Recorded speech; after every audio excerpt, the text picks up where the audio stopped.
families, please join me in welcoming our Commander-in-Chief, the President of the United States, Donald J. Trump.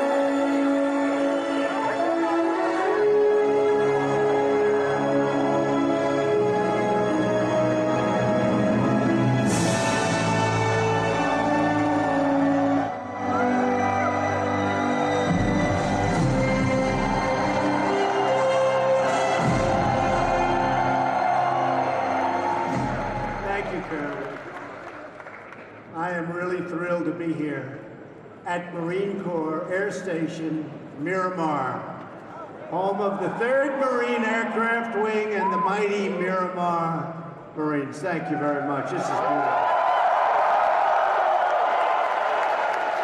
And we're here today to celebrate your incredible achievements. So relax, be at ease, and let's have a good time for a couple of minutes, okay? And thank you for being here, Darryl. Colonel, I want to just thank you and Colonel Woodworth.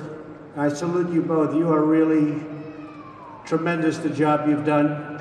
You lead the 3rd Marine Aircraft Wing and the Miramar Marines with the excellence and honor for which this Corps is admired. All throughout the world they talk about you. I want to thank all of the incredible soldiers, sailors, airmen, and Coast Guardsmen who traveled here today from the stations all across the San Diego region. I have a message for you straight from the heart of the American people. And you know what that is. We support you, we thank you, we love you, and we will always have your back like you have ours. Thank you.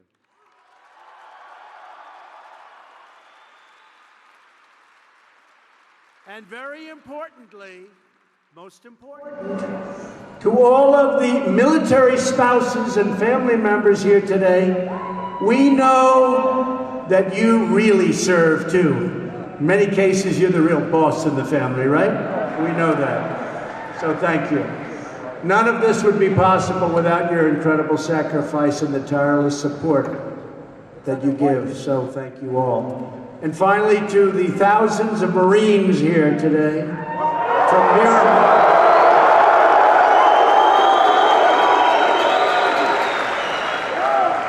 and Camp Pendleton, I want you to know how proud we are of everything you do. And you know, we have General Kelly here, 4-star, and he's doing a great job in Washington. I think he likes what you do better than what he does, but he's doing a great job. He misses you. Your devotion fills our allies and our families with confidence. Your courage fills our enemies with dread. And your example inspires countless young Americans. And your example inspires countless young Americans, Marines. All of you know the truth of the famous saying, once a Marine, always a Marine. Now, I have to say the Armed Air Force, Navy, Coast Guard, you're great too. You know, we have a couple of them still. But I'm with you all the time. Today we're with those Marines. I tell you, I gave a speech recently at the Coast Guard Academy. It was so good. And between Annapolis and West Point Air Force Academy, we've done them all or we're doing them. So we'll see you guys very soon. But today, I hate to say it, congratulations.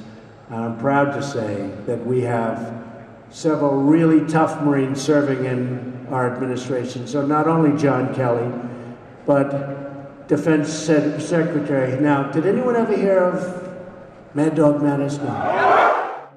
Defense Secretary. Now, did anyone ever hear of Mad Dog Mattis? No.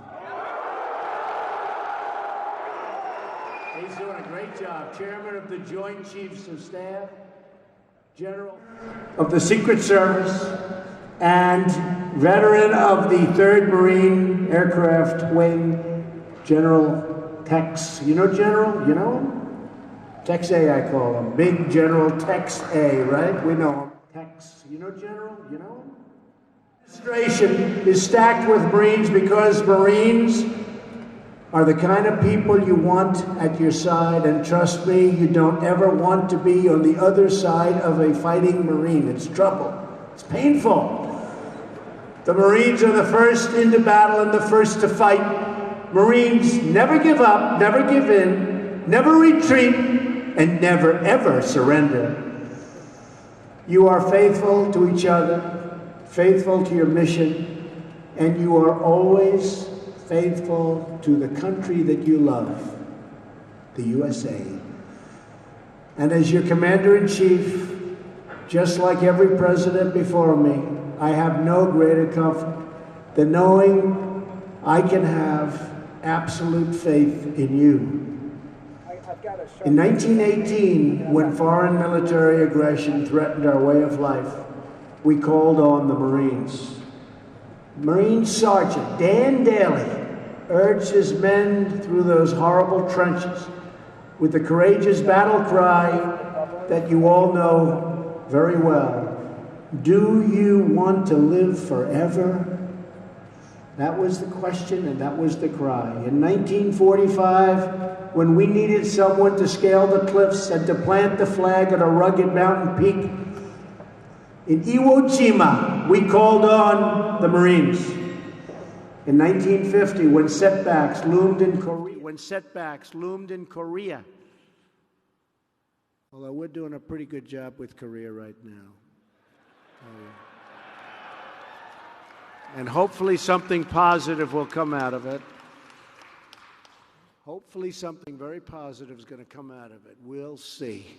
And we're prepared for anything, right? We always have to be prepared for anything. But I really believe something very positive could happen. Great for Korea, North and South, and great for the world, and great for this country. So when it loomed in Korea, and when we needed warriors who would fight against all odds in the chosen reservoir, we called on the Marines, the legendary men of the frozen chosen. In 1962, when America needed a man to board a rocket, launch into space, and orbit the Earth for the first time, we called on a Marine, the one and only John Glenn. The legendary acts like these, of sacrifice, courage, of heroism, are the proud legacy of the United States Marines. Can be very proud. Your heritage drives you, your heroes inspire you, and your actions immortalize you in the pages of American history, incredible history. And every day you push yourselves to new heights of excellence and new depths of courage, keeping America safe, America strong, and America free. You honor your duty to your country. Now we must honor our duty to you. For too long, the men and women of the United States Armed Forces have been asked to do more with less. You've borne the costs of underinvestment and deferred modernization, and also deferred maintenance. You've endured longer and more frequent deployments. You've spent countless hours fixing and maintaining old equipment. You have fewer ships than we should, fewer planes than we should, and you have fewer of you than we should. Today, I am very pleased to report that all of that is changing, and all of that, as you have seen, is changing quickly.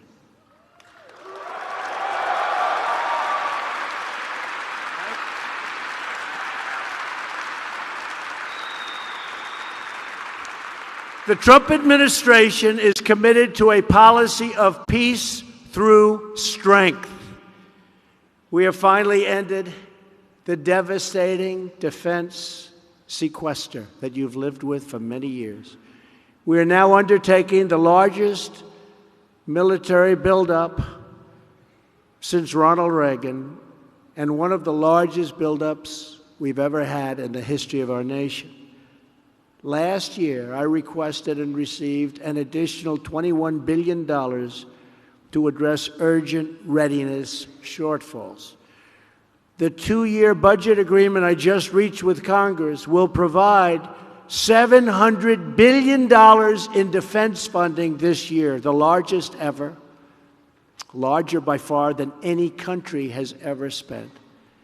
And next year, we will raise that number to $716 billion. That's a lot of money. Even for you, that's a lot of money.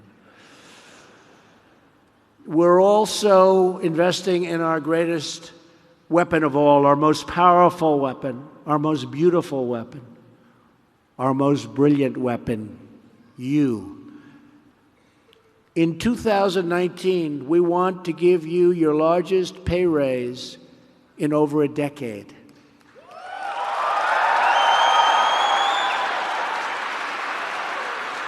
You deserve it. You deserve it. You deserve it. And we're building new F-35 Joint Strike Fighters, and we're going to send them right here to Miramar along with lots of other fighters and lots of other weaponry like we've never had before or sent before. They'll be sent also all over the world.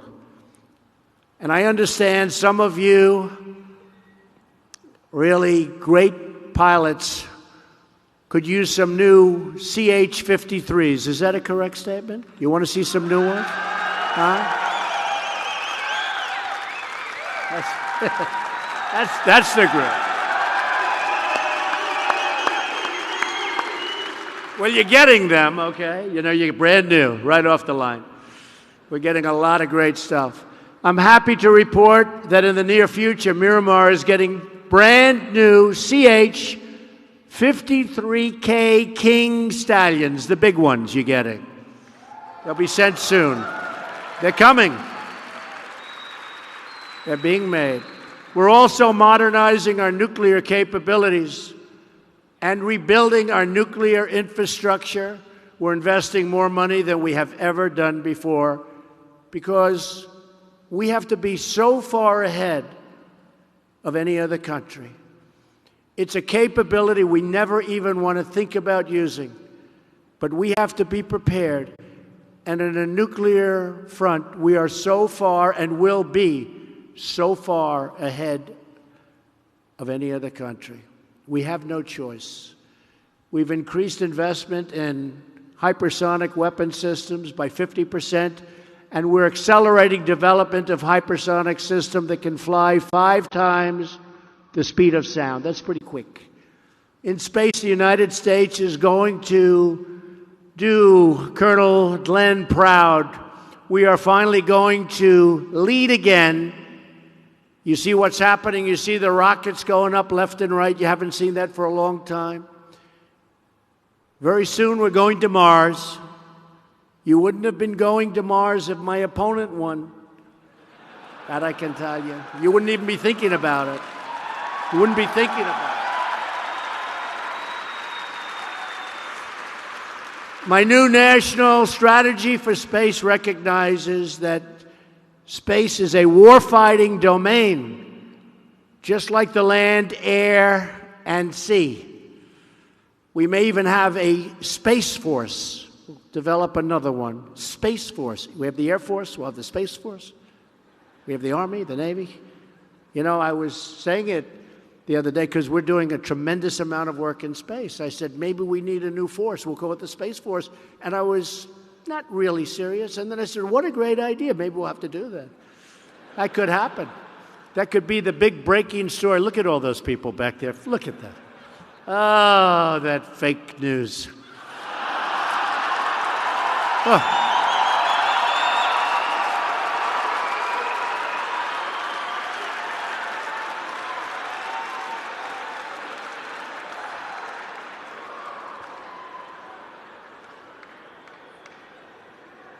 They know, they understand. So think of that. Space Force, because we're spending a lot and we have a lot of private money coming in, tremendous. You saw what happened the other day, and tremendous success. From the very beginning, many of our astronauts have been soldiers and sailors, airmen, Coast Guardsmen, and Marines. And our service members will be vital to ensuring America continues to lead the way into the stars. We're going to lead the way in space. We're way, way behind, and we're catching up fast.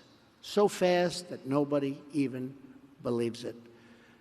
I also have released a new national security strategy that underscores the vital importance of homeland security.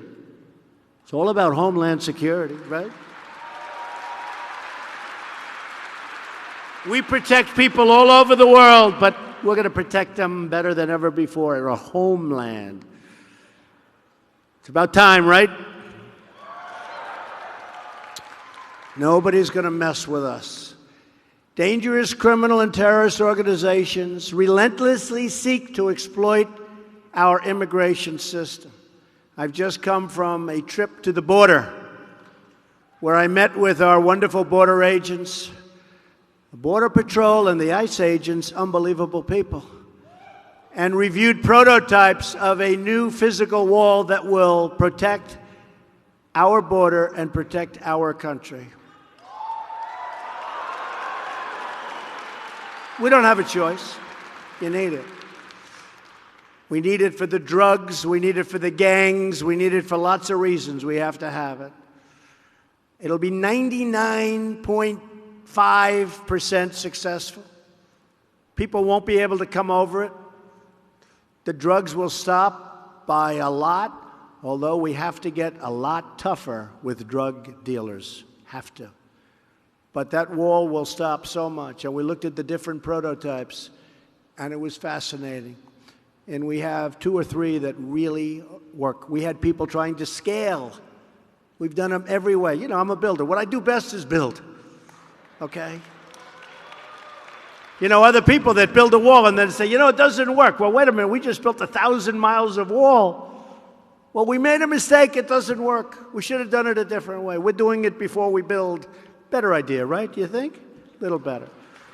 We're going to have a great wall. It's going to be very effective. It's going to stop people from, you're not going to see them climbing over this wall too easily. That I can tell you. I've also called on Congress to close dangerous loopholes that are exploited by traffickers, smugglers, and cartels.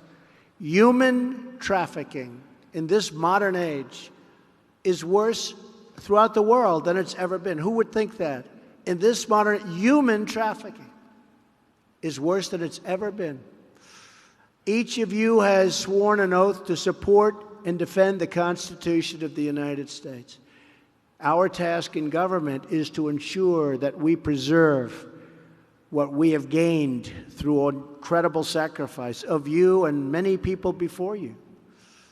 That is why my administration is confronting sanctuary city policies that nullify federal law, violate our Constitution, and threaten the safety and security of our nation.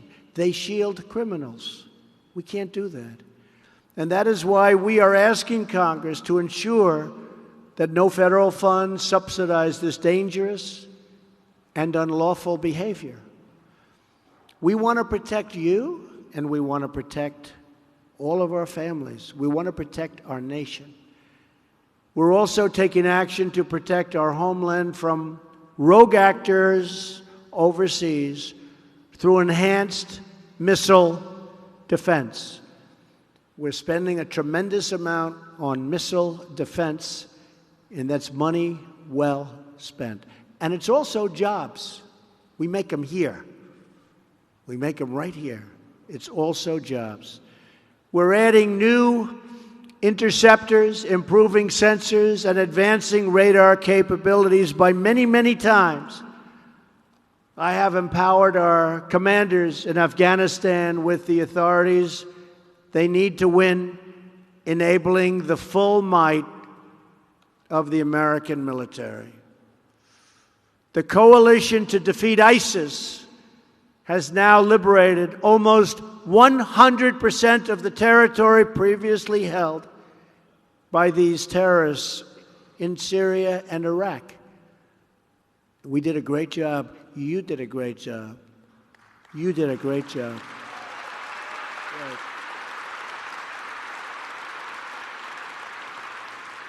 They would have been around for a long time, and they were getting bigger and stronger, and you saw it.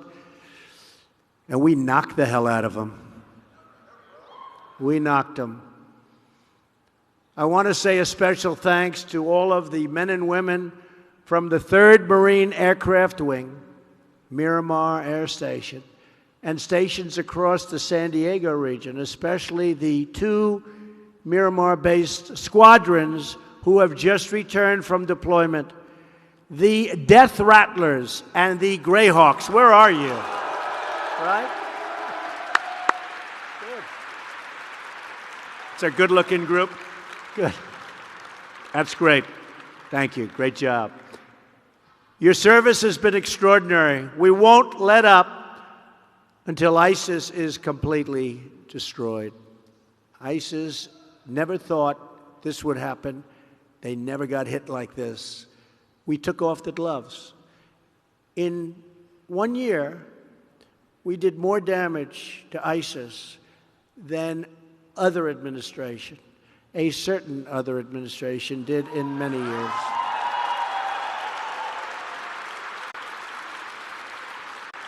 We took off the gloves. We're also working with allies and partners to block Iran's path to a nuclear weapon and confront its sponsorship of terror and bloodshed all around the world. Everywhere we go in the Middle East, it's Iran, Iran, Iran. Behind every problem is Iran. Well, we're dealing with it in a very serious fashion. One of the worst deals I've ever seen was the Iran deal. $150 billion we gave them. For what? With your skill and your bravery, I know that the United States military will forever remain the greatest fighting force in the history of the world. And we're making it now with $700 billion and $716 billion the following year. We're giving you the tools that they were trying to take away from you. So important. And the Marines, as always, will be the tip of the spear. So to the fighting men and women of Miramar and all across the San Diego area, we must all think bigger, build faster, push farther, dare higher, and be greater than ever, ever, ever before. Each one of you is vital to our mission. Your fighter pilots, helo pilots, mechanics, engineers, hospital corpsmen, sailors, and sergeants. But above all, you are great American patriots, just great American patriots. You race into battle, rush into fire, fly into danger, and you give all to defend our nation, our people, and the American way of life. And they love you. A century ago, every man who heeded Sergeant Daly's battle cry was pushed on to victory and to glory by that same love of country. As war engulfed Iwo Jima, our young heroes set their eyes upon the same beautiful sight. Red, white, and blue perched atop that incredible rocky peak. And when Colonel Glenn looked down on the United States as he soared beyond the limits of our atmosphere, he was filled with the same pride of one beating American heart. Our pride makes us strong. Our strength keeps us free. And because of heroes like you, our freedom will never die. We are becoming stronger and stronger and stronger as a nation. And while a lot of you don't think about it, Our economy is setting records. Our unemployment is at all-time lows. African American unemployment is the lowest it's been in history. Hispanic unemployment is the lowest it's been in history. Women unemployment is the lowest it's been in 18 years. And we're setting records. And last week, we had over 150 million people working. That's more people working in our country than ever before in its history.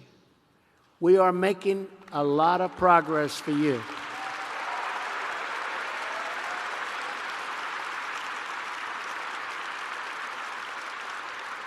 And all across this nation, we pray for our country, and we thank God for our United States Marines.